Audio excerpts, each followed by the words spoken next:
Hi guys! For today's video ay pag-uusapan naman natin yung mga loans na pwedeng-pwede sa may mga OFW. So marami din sa akin mga nagko-comment at nag-PPM na kung ano yung mga loan applications na pwede sa kanila. At syempre naghanap-hanap nga ako at meron ako nakitang isang website kung saan pwedeng-pwede yung mga OFW. So tandaan lang, disclaimer, itong mga isi-share ko is nasa sa inyo pa din yung decision kung itatry nyo or hindi. So lagi pa din kayong mag-research about dito. At kung sakaling may makita kayong swak sa pangangailangan nyo at swak sa may requirements na meron kayo, lagi nyo pa ding basahin yung loan terms and agreement. So, yun nga, itong website na to ay Up Finance. At meron nga ditong OFW Cash Loan Lending List. So, marami sila ditong ibibigay sa'yo na mga choices at nasa sa inyo kung alin doon yung susubukan nyo. So, dito sasabihin ko yung mga pwede nyong pag-applyan, kung ano yung mga requirements, kung magkano yung pwedeng i-loan. Kaya panoorin nyo tong video na to hanggang dulo. Pero bago nga pala ang lahat is, kung bago ka pa lang dito sa may channel ko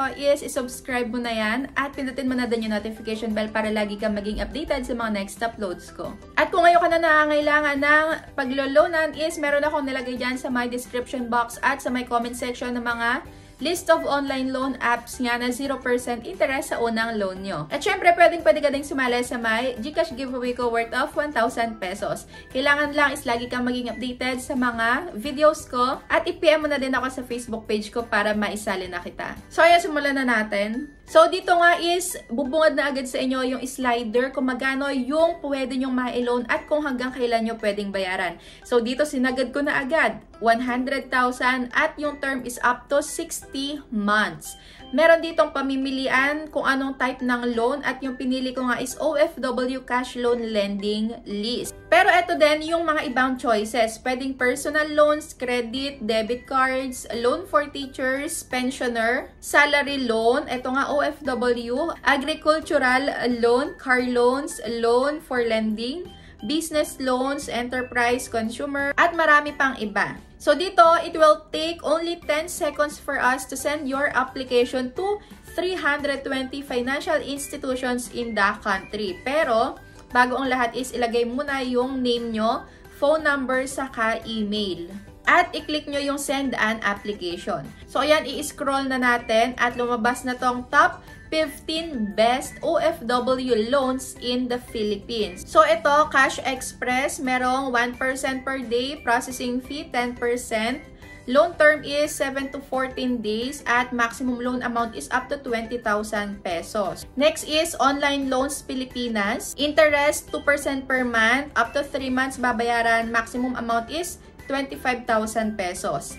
Next is Digido. Ayan, makikita nyo naman yung interest dito, loan term saka kung hanggang magkano. Next naman is Moneycat. Ayan, nakalagay dito is first loan is for free. Next is loan online. Ito, interest rate is 10 up to 15% per month. Hanggang isang taon pwedeng bayaran at minimum is 500 pataas. Next is Kiviku. At ayan, meron siyang 4.6% per month. Ayan yung processing fee, loan term at maximum. Next is Finbro. Meron ditong interest na 15% per month, loan term isang buwan, maximum is up to 15,000. Sa banks naman is pwedeng Security Bank, merong 3.3% per month, up to 36 months. Ayan yung minimum at maximum loan amount na pwede. At merong processing fee na 2,000 pesos. So mamaya isasabihin ko sa inyo yung mga requirements. Sa may Land Bank naman, ayan, OFW Reintegration Program, merong 0.625% per month. Ayan, loan term up to 84 months collateral, yes. Minimum 100,000 pesos at maximum is 80% of TPC. Next is Bank of the Philippine Islands. Interest rate is 1.2% per month. So, ayan, loan term. Merong one-time processing fee, minimum, maximum. Next is Mindanao Consolidated Cooperative Bank. At interest rate is 1 to 2% per month. So, bahala na kayo ditong mamili. Next is Asia Link Finance Corporation. May interest rate na 1.75 up to 4% per month. Loan terms is up to 36 months. Yan, minimum is 5,000, maximum 100,000 pesos. Next, PHCCI, Philippine Health Community Cooperative na may 1.8% per month. So, ito is mga tataas pa to base sa may loan amount nyo. Sa may BDO, ayan, meron ditong loan amount na 10,000 up to 2 million pesos. Medyo naduduling ako, hindi ko alam kung 2 million to. Ayan, basta ayan, meron ditong salary loan, personal loan, kabayan secured loan, car loan, home loan, business, at SME loan.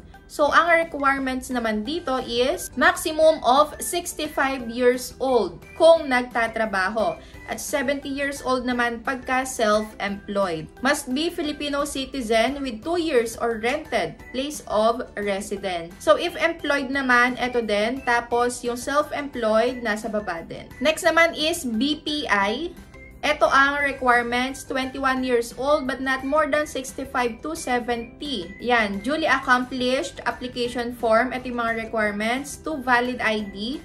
Pagka married, kailangan parehas na asawa ay magsasign sa may application form. Kung kasama naman yung co-borrower, ay separate application form ang kailangan. At kung self-employed naman, ito yung mga kailangan. So, dito ay merong OFW loan. Ang loan term nga is 12 to 36 months. Ang minimum is 20,000. Ang maximum ay 300,000 pesos. Ang interest rate is 1.5% per month. At ang approval time is 5 to 7 banking days. Meron din tong one-time processing fee na 1,500. Next naman is Metro Bank. Meron nga sila ditong home loan available to for OFW. So, loan term up to 25 years. Ang minimum loan amount is 500,000 pesos at maximum is up to 80% ng assessed value. Interest rate 5.75 to 6.75 ng APR. Ang approval time naman is 5 banking days. At minimum is 40,000 pesos, minimum na monthly income mo. At meron ditong handling fee na 3,500. So, yung requirements dito is, ayan lahat. Ayan, identification, foreigners, ayan, permanent or immigrant status, at marami pang iba. So, pwede mong i-stop to at basahin mo. Next naman is Land Bank. So, meron ako dito nakitang OFW Reintegration Program. So, long term, short term, ayan, maximum of 1 year. At yung requirements naman dito sa may Land Bank ay eto. Ayan, photocopy ng registration certificates, endorsement letter, at marami pang iba. At next naman sa may Mindanao Consolidated Cooperative Bank, meron din ako ditong nakitang OFWs and Seamen's loans. Merong loan term na up to 5 years. At yung maximum is 1 million.